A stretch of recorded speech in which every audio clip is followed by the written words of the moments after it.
राधे राधे। आज हम चरित्र पर अपने विचार प्रकट कर रहे हैं। जब हम चरित्र की बात करते हैं तो भगवान राम का चित्र हमारे सामने होता है।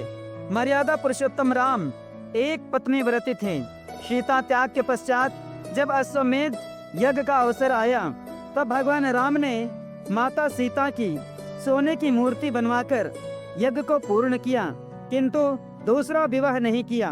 भगवान राम का चरित्र इतना उत्तम था कि रावण जैसा कामी पुरुष जब श्री राम का वेश लिया तो हर स्त्री में रावण को अपनी मां नजर आने लगी। आज के मॉडर्न जमाने में हमारे भारत देश में पाश्चात्य देशों की लिविंग रिलेशनशिप जैसा कल्चर प्रवेश कर गया है, जो युवक युवतियों के चरित्र का पतन कर रहा है। एक से अधिक बॉयफ्रेंड या गर्लफ्रेंड बनाने का नया दौर शुरू हो चुका है, जो मात्र एक पुरुष अथवा स्त्री पर जीवन पर्यंत स्थिर नहीं रहता है, उसे शास्त्र चरित्रहीन कहता है। अपने लिए चरित्रहीन शब्द सुनकर बॉयफ्रेंड गर्लफ्रेंड वाले या फिर लिविंग रिलेशनशिप वाले भगवान श्री कृष्ण पर दोषारोपण करते हैं। वे कहते हैं जब भगवान श्री कृष्ण हजारों गोपियों से प्यार कर सकते हैं तो हम 10-12 गर्लफ्रेंड बॉयफ्रेंड क्यों नहीं बना सकते हैं। हालांकि ऐसा कहने वाले ना तो भगवान श्री कृष्ण को ना तो गोपियों को भली भांति जानते समझते हैं। बॉयफ्रेंड गर्लफ्रेंड रखने वाले अगर कृष्ण तत्व अथवा गोपी तत्व को जान लें समझ लें तो वे सभी अर्थात जितने भी बॉयफ्रेंड गर्लफ्रेंड रखने वाले हैं श्री कृष्ण के अगाध प्रेमी बन जाएंगे। उनका चरित्र श्रेष्ठ से श्रेष्ठतम हो जाएगा, किंतु ऐसा तभी संभव है जब वे जगत गुरुत्तम श्री कृपालु जी महाराज का सत्संग करें।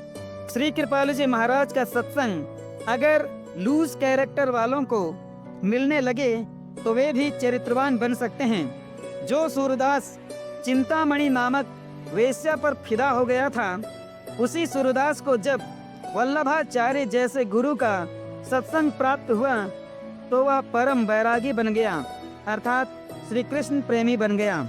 खैर, श्री कृष्ण पर जो दोषारोपण किया जाता है आज उसका हम समाधान कर देते हैं। भगवान श्री कृष्ण ने करोड़ों गोपियों को अपना प्रेमदान दिया।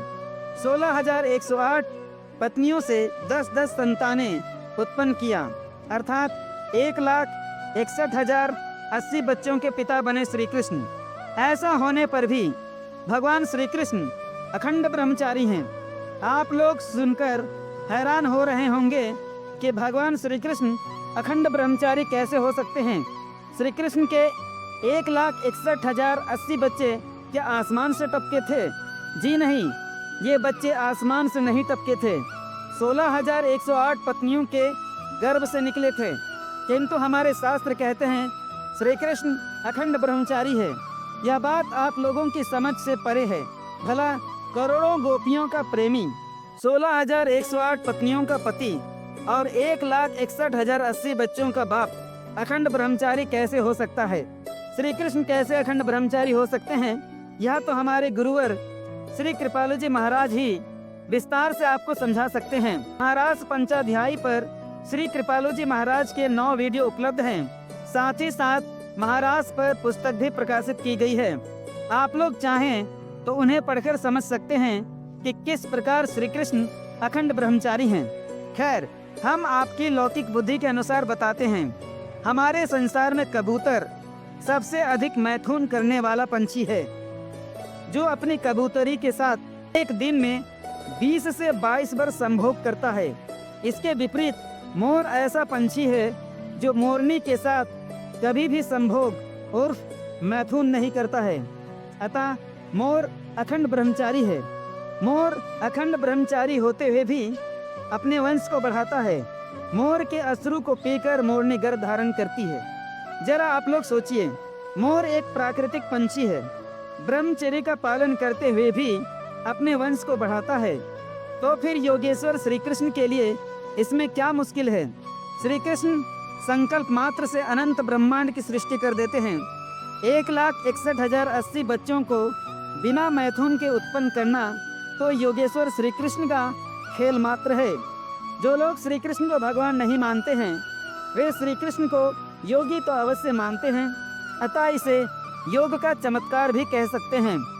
हाँ, तो लिविंग रिलेशनशिप तथा बॉयफ्रेंड गर्लफ्रेंड वालों, अगर आप श्री कृष्ण की तरह अखंड ब्रह्मचर्य का पालन कर सकते हैं तो आप हजारों बॉयफ्रेंड गर्लफ्रेंड बनाओ, हजारों के साथ लिविंग में रहो, पर शर्त है अखंड ब्रह्मचर्य का पालन। आप लोग कह सकते हैं श्री राम और श्री कृष्ण तो भगवान हैं, उनका चरित्रवान होना स्वाभाविक है। हमारे लेबल का उदाहरण दो तो समझें। मानवीय स्तर के चरित्रवानों में भी अनेक उदाहरण हैं। रामकृष्ण परमहंस 25 वर्ष की अवस्था में 5 वर्ष की शारदा से विवाह किया, किंतु सदा अपनी पत्नी शारदा में जननी तथा जगत जननी का भाव बनाए रखा। रामकृष्ण परमहंस के शिष्य स्वामी विवेकानंद, जिसने 1893 में शिकागो के धर्म सम्मेलन में हिंदू सनातन धर्म का ध्वज पूरे विश्व में लहराया, उस विवेकानंद को रूसी कन्या ने अपना पति बनाने का प्रस्ताव रखा, परंतु स्वामी विवेकानंद ने उस रूस की सुंदर युवती को अपनी माता होने का गौरव प्रदान किया। आप लोग कह सकते हैं कि रामकृष्ण परमहंस और स्वामी विवेकानंद तो पैदाइश चरित्रवान थे, भला उनका चरित्र हम पर कैसे लागू हो सकता है? जो अपना चरित्र काम के वशीभूत होकर बिगाड़ चुका हो या फिर अश्लील वातावरण में उत्पन्न हुआ हो तथा आज के मॉडर्न सोसाइटी के कारण इनका चरित्र बिगड़ चुका हो, ऐसे लोग क्या करें? यह सवाल बड़ा महत्वपूर्ण है। आज का परिवेश ही ऐसा है कि अपने चरित्र की रक्षा करना लगभग असंभव है, किंतु घबराने या चिंतित होने की कोई आवश्यकता नहीं है। आप लोगों के सनातन गुरु श्री कृपालु जी महाराज अब भी आपकी प्रतीक्षा कर रहे हैं। आप लोग श्री कृपालु जी महाराज को मन से गुरु स्वीकार करें, महाराज जी के ऑडियो वीडियो सुनें, आपकी चरित्रहीनता स्वतः गायब हो जाएगी, आपको पता भी नहीं चलेगा। आप में से कुछ लोग सोच सकते हैं कि हम लोग तो अनेकों के साथ लिविंग रिलेशनशिप में रह चुके हैं, अनेक बॉयफ्रेंड गर्लफ्रेंड घुमा चुके हैं, क्या वे हमें अपनाएंगे? बिल्कुल ठीक, आप लोग ऐसा सोच सकते हैं क्योंकि श्री कृपालु जी महाराज के विशाल हृदय से आप लोग परिचित नहीं हैं। श्री कृपालु जी महाराज तो ऐसे विचित्र हैं, जो जितना अधिक पापी होता है उससे उतना अधिक प्रेम करते हैं। आखिरकार माँ का हृदय जो ठहरा, माँ के लिए पुत्र से बढ़कर कुछ भी नहीं। बालक माँ के शरीर पर मलमूत्र कर देता है, परंतु संसारिक माँ भी कभी बुरा नहीं मानती, बल्कि अपने पुत्र के मलमूत्र को हटाकर नहलाकर उसे स्वच्छ कर देती हैं। ऐसे ही श्री कृपालु जी महाराज हम अधम पतित जीवों के कुसंस्कारों को अपने तत्वज्ञान से नष्ट कर देते हैं। अंतःकरण के शुद्ध होने पर अपनी दिव्य शक्ति से मन को निर्मल और शुद्ध बना देते हैं। मेरी कुछ बातें आप लोगों को अतिशयोक्ति लग सकती हैं। ये अतिशयोक्ति है या वास्तविक, यह जांच करने के इरादे से आप लोग श्री कृपालु जी महाराज का निरंतर सत्संग करें। अंग्रेजी में कहावत है, health has gone nothing has gone, health has gone something has gone, but if character has gone everything has gone. अर्थात धन चला जाए तो समझो कुछ नहीं बिगड़ा, स्वास्थ्य चला जाए तो समझो कुछ चला गया है, किंतु अगर चरित्र चला जाए तो सब कुछ चला गया। अतः चरित्रवान होना अति अनिवार्य है। चरित्रवान होना ब्रह्मचर्य पर निर्भर करता है। एक निश्चित समय तक ब्रह्मचर्य का पालन करना आवश्यक है, भौतिक तथा आध्यात्मिक प्रगति दोनों के लिए। किंतु जिन्होंने अपना ब्रह्मचर्य नष्ट कर दिया है अथवा अपना चरित्र गिरा चुके हैं, उन्हें निराश होने की आवश्यकता नहीं है। श्री कृपालु जी महाराज जैसे गुरुवर को जिन्होंने अपना गुरु स्वीकार किया है, उन्हें तो बिल्कुल भी चिंतित होने की आवश्यकता नहीं है। श्री महाराज जी उन्हें संभाल लेंगे। श्री कृपालु जी महाराज ने भगवत गीता में श्री कृष्ण के रूप में वचन दिया है, अपि चेत सुदुराचारो भजते ममान्य भाक साधुरेव स मंतव्य समयज्ञ वसीतो हीसा। अर्थात अत्यंत दुराचारी व्यक्ति भी अगर निश्चय पूर्वक मेरा भजन करता है तो वह साधु मानने योग्य है।